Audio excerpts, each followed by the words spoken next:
দলের যখন চেয়ারম্যান সরানোর সিদ্ধান্ত হয়েছিল, তো আরো আগে সরাতে হতো।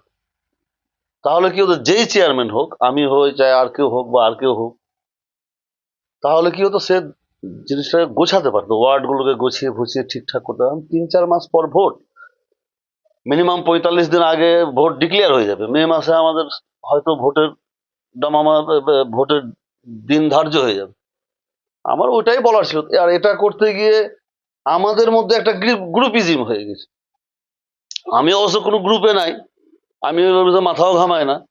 পার্টি যাকে করবে আমার সেটাই সম্মতি। পার্টির বাইরে তো যখন আমি পার্টি ম্যান, আমি তো আর 14 সালে আসিনি, আমি জন্মসূত্র থেকে তৃণমূল করে আসছি।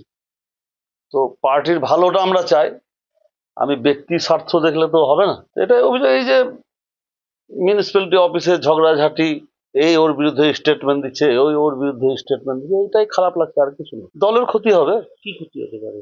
আমাদের কর্মীদের মনোবল ভেঙে যাচ্ছে, দুর্বল হয়ে যাচ্ছে তারা। কার দিকে যাব, বশিষ্ঠের দিকে যাব না বিভূতির দিকে যাব না কার্তিকের দিকে যাব, কর্মীরা বিভ্রান্ত হয়ে যাচ্ছে, আর কিছু। দলের কাছে এটাই বলবো যে এর আগে, অনেক আগেই এই সিদ্ধান্তটা নেওয়া উচিত ছিল। আর যখন চেয়ারম্যান রিজাইন করে দিয়েছে, তখন সাথে সাথে চেয়ারম্যান চেঞ্জ করে দেওয়া দরকার ছিল। সাধারণ মানুষ এটাই বলছে, লেনদেনের জন্য আটকে আছে, অমুকের জন্য আটকে আছে, কিন্তু আদৌ পার্টির উপরে টাকা যায় কি যায় না, লেয় কি লেয় না, আমার মতো ওনার মতো দালালরা নিচে নিচে খেয়ে উপরে নাম লাগাচ্ছে, এটা তো হবে বন্ধ উচিত।